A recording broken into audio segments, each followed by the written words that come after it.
शिकायत कह रहे हैं कि सैटरडे को यानी शनिवार को 12 से 3 चक्का जाम होगा और मनोज झा जो कि आरजेडी के सांसद हैं, उन्होंने कहा है कि एक ट्वीट से लोकतंत्र कमजोर नहीं होता। जवाब दीजिए, आपने तो ग्रेटा थनबर्ग के खिलाफ एफआईआर दर्ज कर दी है, अब उनको क्या हिरासत में लेके दिल्ली लाएंगे? देखिए अंजना जी, दो प्रश्न आपने पूछे। पहला प्रश्न कि चक्का जाम होगा, ठीक है, लोकतंत्र में डेमोन्स्ट्रेट करना, प्रोटेस्ट करना ये अधिकार है, मगर कानून और आइन को नहीं तोड़ते हुए, किसी को असमंजस में बिना डाले हुए अगर ये किया जाए तो अच्छा रहेगा, क्योंकि 26 जनवरी का दंश हिंदुस्तान ने सहा है, तो ये समय बताएगा। और मुझे लगता है दिल्ली पुलिस और बाकी पुलिस इसकी जो है रक्षात्मक कार्यवाही जरूर करेगी। प्रोटेस्ट अलाउड है इस देश में। दूसरी बात, जहां तक ग्रेटा थनबर्ग का सवाल है कि क्या एक ट्वीट से देश का लोकतंत्र खतरे में आ जाएगा, बिल्कुल नहीं। ये कागज है, देखिए, ये टूल किट है। टूल किट को अगर हिंदी में परिभाषित किया जाए तो उसकी परिभाषा होगी षड्यंत्र का एक पिटारा।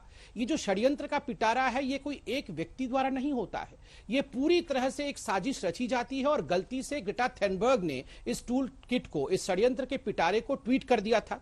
मैं आपसे 10 सेकंड लेते हुए दो चार महत्वपूर्ण बिंदु, आप टूल किट के पहले पन्ने को देखेंगे तो वो 26 जनवरी से शुरू होता है।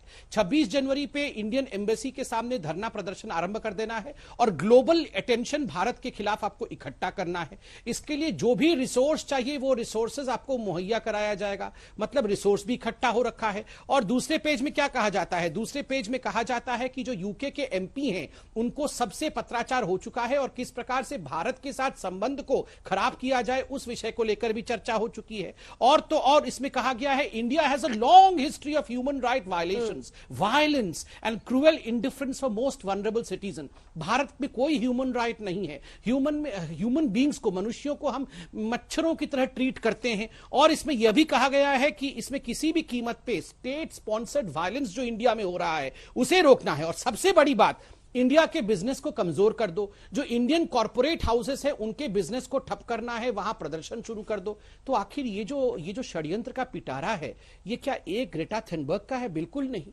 बहुत सारे लोग इसमें शामिल हैं। और मैं आपको याद दिला दूं, एक जसमीत सिंह नामक मेंबर ऑफ पार्लियामेंट है कनाडा के, जिन्होंने कल रिहाना को धन्यवाद भी दिया। ये जसमीत सिंह कौन है? ये डेम पार्टी के मेंबर ऑफ पार्लियामेंट है और इंडिया की गवर्नमेंट ने, जब हमारी सरकार भी नहीं थी तब, उस समय इन्हें खालिस्तान के लिए फंड इकट्ठा करने के लिए टेरर फंड रेजर के नाम से इनको ईयरमार्क कर रखा है। आप बताइए, ये तो पूरा का पूरा एक नेक्सस है, एक रैकेट है जो देश को कहीं ना कहीं झुकाना चाहता है। और ये केवल बहाना किसानों का ले रही है, निशान पर तो हिंदुस्तान का लोकतंत्र है। ठीक है, हम भी उस टूल किट को डिकोड करने की कोशिश कर रहे हैं संबित जी, हम भी दिखा रहे हैं पॉइंट वाइज। फुल स्क्रीन एक बार दिखाइए, जिसके बाद मैं अखिलेश जी फौरन आपके पास आऊंगी।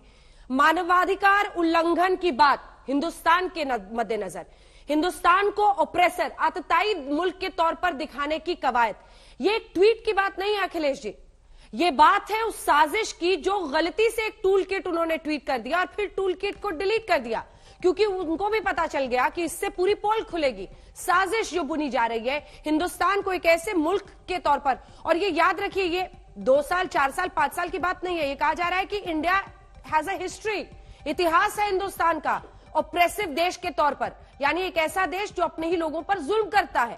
क्या आप इससे सहमत हो सकते हैं? ये कैसे कहा जा सकता है, आपकी साथी पार्टी आरजेडी, ये कैसे कहा जा सकता है कि एक ट्वीट से नुकसान नहीं हो सकता एक मुल्क को, अगर उस ट्वीट के जरिए सोशल मीडिया कई मुल्कों में तबाही मचाने में भी उसका इस्तेमाल किया गया है?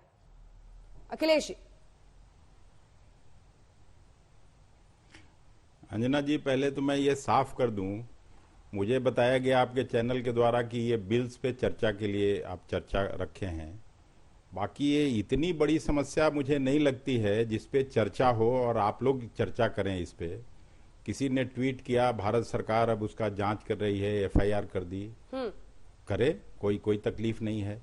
लेकिन अगर कृषि बिलों पर बात करना है तो मैं 2004 में कृषि राज्य मंत्री था, जो परिचय आपने कराया मुझको, तो ये कोई नई बात नहीं है। जब कभी राजग गठबंधन की भारतीय जनता पार्टी की सरकार बनती है तो किसानों के खिलाफ, खेत खलिहान के खिलाफ कोई न कोई नियम कानून बनता है और उसमें कुछ ऐसा होते रहता है। मुझे याद है, और आज चर्चा के दौरान भी कई बार ये बात उठी, सरकार के तरफ से कई मंत्री लोगों ने भी कहा कि हम लोग दुगना करेंगे आय किसानों का, इसके लिए ये सब कानून हम लोग बनाए हैं। इसके लिए ये हम लोग बिल लाए हैं। लेकिन मैं आपको साफ तौर पर, मुझे आज भी अच्छी तरह से याद है, स्वर्गीय वाजपेयी जी के प्रधानमंत्रित्व काल में जिस धान का कीमत 550 रुपए प्रति क्विंटल था, जिस गेहूं का कीमत 620 रुपए प्रति क्विंटल था, क्या ये सच नहीं है कि मनमोहन सिंह जी की सरकार जैसे ही आई तो किसान संगठनों से मिलके बात करके और अपने बजट में पहली पंचवर्षीय योजना से लेके 11वीं पंचवर्षीय योजना तक जब कभी बजट होता था तो 10 रुपया, 20 रुपया, 50 रुपया प्रति क्विंटल उपज का दाम बढ़ाया जाता था। लेकिन पहली बार मनमोहन सिंह के नेतृत्व में जो सरकार बनी थी उसमें सीधे 550 रुपए प्रति क्विंटल से 1100 रुपए प्रति क्विंटल धान का कीमत किया गया था जी। 620 रुपए से गेहूं का कीमत 1240 रुपए प्रति क्विंटल किया गया था। केवल यही नहीं, अगर आपको समय है, सुनना है तो सुन लीजिए। हमको आज भी अच्छी तरह याद है, और डॉक्टर संबित पात्रा अगर सुन रहे होंगे तो उनको भी ये मालूम होगा कि उस समय बैंक से 10% पर कृषकों को लोन मिलता था।